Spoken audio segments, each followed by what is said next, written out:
ሰበር የምስራች የቅድሳትን ስላት በመቅደድ በማህበራዊ ሚዲያ ላይ ስታሰራጭ የነበረችው ግለሰብ በቁጥጥር ስር መዋሏን የአዲስ አበባ ፖሊስ ጠቅላይ መምሪያ አስታውቋል። የኢትዮጵያ ኦርቶዶክስ ተዋሕዶ ልጆች ይቅርታ።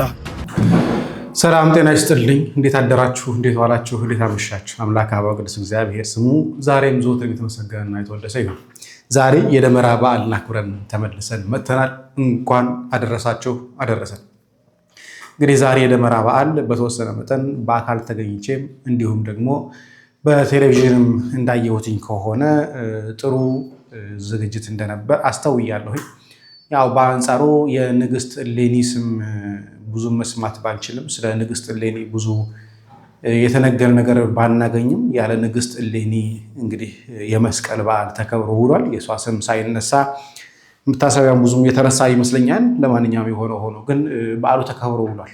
በሚቀጥለው ደግሞ እግዚአብሔር አምላካችን እንዲያደርሰን እንግዲህ ቅዱስ ፈቃዱ ይሆንልን። አሁን የተመለስኩበት ምክንያት ያው ዛሬ በዓል ነው፣ ድካም ሊኖር ስለሚችል በጣም አጫጭር መረጃዎች ለመናገር ነው። አንደኛ ከዚህ ቪዲዮ እንጀምር። እንግዲህ ወንድማችን ነጋሽ በራዳን ሲናገር ሲዝብትበት የነበረው ፌዴራል ፖሊስ ይቅርታ ጠይቋል። እንግዲህ ትናንትና ደግሞ ሲዘገብ እንደነበረው የመኪና አደጋ እንደደረሰበት ሲነገር ነበር። አሁን ተመልሶ ግን ይቅርታ ቪዲዮ ሰርቷል። እንመልከተው ባጭሩ።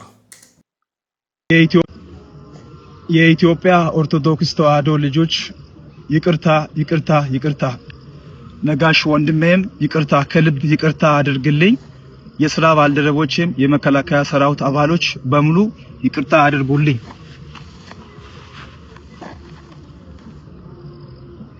እንግዲህ ይቅርታ ቪዲዮ እንዲህ ሰርቷል። ይቅር የማለትም ያለማለትም የመክሰስም ያለመክሰስ መብት ነጋሽ ላይ ይሆንና እንደምንም ግን ምንም ቢሆን ያጠፋ ሰው ደግሞ ጥፋቱ በሕግ ተጠያቂ እንደሚሆን የሕግ ነገር እንደሚያሰፍኑ ግን ተስፋ አደርጋለሁኝ። ማንም ሰው እየተነሳ ቤተክርስቲያን ሊሰድብበት የቤተሰብ ልጆችን ሊያንቋሽበት የሚችልበት የለም። በተለይ ደግሞ ስልጣኑ ኃላፊነቱ ኖሯቸው ማለት ነው።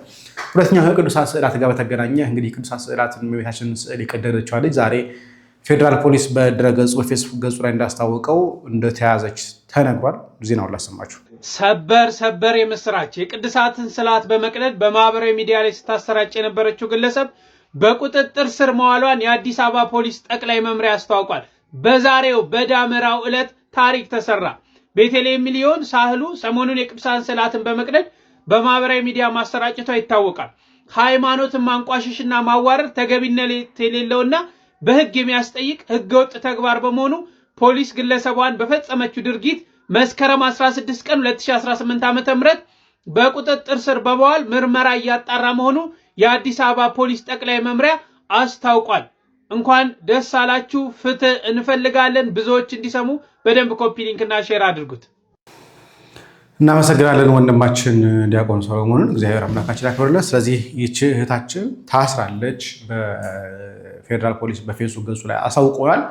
ከዚሁ ጋር በተገናኘ ታዲያ ያኛውን ደግሞ የቅዱስ ሚካኤልን የአቡነ ተክለ ሃይማኖት ሲቀድስ ሰሜታችን ሲቀድ የነበረው ሰው ደግሞ የምትችሉ እኮ በተለይ አሜሪካ ያላችሁ ሰዎች ይህን ቪዲዮ እንደምናችሁ ብናችሁ ሼር አድርጋችሁ ይህንን ሰው ፈልጉልን። የሚገኘው እንግዲህ አሜሪካ ነው የሚገኘው። ይህ ሰው ዳላስ ውስጥ የሚገኝ ነው። ዳላስ ኤርፖርት ላይ ድራይቨር ሆኖ መኪና ሾፌር ሆኖ የሚሰራ ሰው ነው። የወላይታ ሀገር ተወላጅ ወላይታ ላይ ተወላጅ ነው። ስለዚህ የምትችሉ ሰዎች ዳላስ ኤርፖርት ላይ የሚገኝ ሰው ነው። ቪዲዮውን ይዛችሁ ለሚመለከተው አካል ሪፖርት አድርጋችሁ ይህ ሰው እንዲያዝ አሊያም ደግሞ መጠየቅ ባለበት ነገር እንዲጠየቅ እንደምታደርጉልን ተስፋ አደርጋለሁ። ትክክለኛ ስሙ ነሜራ ይስሐቅ የሚባል ሰው ነው። ነሜራ ይስሐቅ ነው የሚለው ጽሁፉ። ስለዚህ ነሜራ ይስሐቅ የሚባል ሰው በዳላስ ኤርፖርት ላይ የሚሰራ ሰው ነው። በሾፌርነት የሚሰራ ሰው ነው። ስለዚህ የምታውቁ ሰዎች፣ እዛ አካባቢ የምትገኙ ሰዎች ይህን ቪዲዮ የእሱን ቪዲዮዎች በተለይ ማህበራዊ ሚዲያ ላይ እየተሰራጨ ስለሆነ የእሱን ቪዲዮዎች ፈልጋችሁ ሪፖርት ማድረግ ባለባችሁ ነገር ሪፖርት እንደምታደርጉና ተጠያቂ እንደምታደርጉት ተስፋ አደርጋለሁኝ። ወደ አባ ሕፃን ልምጣ። እንግዲህ አባ ሕፃን ጠዋትም እንደሰራሁበት የነበረው ስዕለ ማርያም ይዛችሁ እንዳትወጡ የሚል ነገር ነበር። ታዲያ የሚዲያው ባለቤት ይህን ጽሑፍ ጽፏል።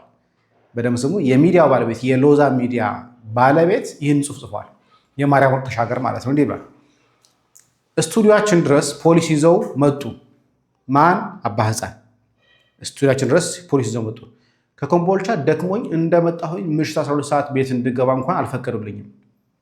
አባ ሕፃን ኮማንድ ፖስቱ ሲገመገመኝ ነው ያለው አሉ። አሁን እስር ቤት ነው የወጣሁት። ይሄ ማለት ታስሬ ነበረ፣ ኮማንድ ፖስቱ ሲገመገመኝ ነበር። ለምን? ከዚህ በፊት የሰራው ቪዲዮ ላይ እዚሁ ሎዛ ሚዲያ ላይ ቀርቦ የተናገረው ነገር ላይ ኮማንድ ፖስቱ ሲገመገመኝ ነበር፣ አሁን ከእስር ቤት ነው የወጣሁት ብሎ ነገረኝ። በዚሁ በተለቀቀበት ሚዲያ ማረሚያ ካልሰጠሁኝ ሞች ይገኛለሁ አሉ። መጀመሪያ የተቀረጸውን ስህተት አልነበረም። የማርያምን ምስል ሰው ሁሉ ይዞ እንዲወጣ ቀስቅሰሃል ነው የተባልኩት አሉ። ሲደነግጡ መረሻ ጠፋቸው። ቀድሞውንም ይታረም አልነበረም። የሚቀጥለው ፖሊስ ይዘው መጥተው ከዛ በኋላ ማለት ነው ፖሊስ ይዘው መጥተው ምሽት 2 ሰዓት ላይ ቀርጸው ምሽት 2 ሰዓት ከ10 ላይ እዚያው በቆሙበት ኤዲት እንዲደረግ ተደርገዋል ያሉ።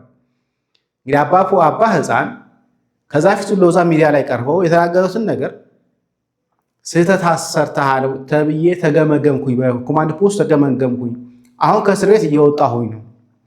ከዛ በኋላስ ቪዲዮ ካልተሰራ ብሎ ፖሊስ ይዘው መጡ አስገድደው።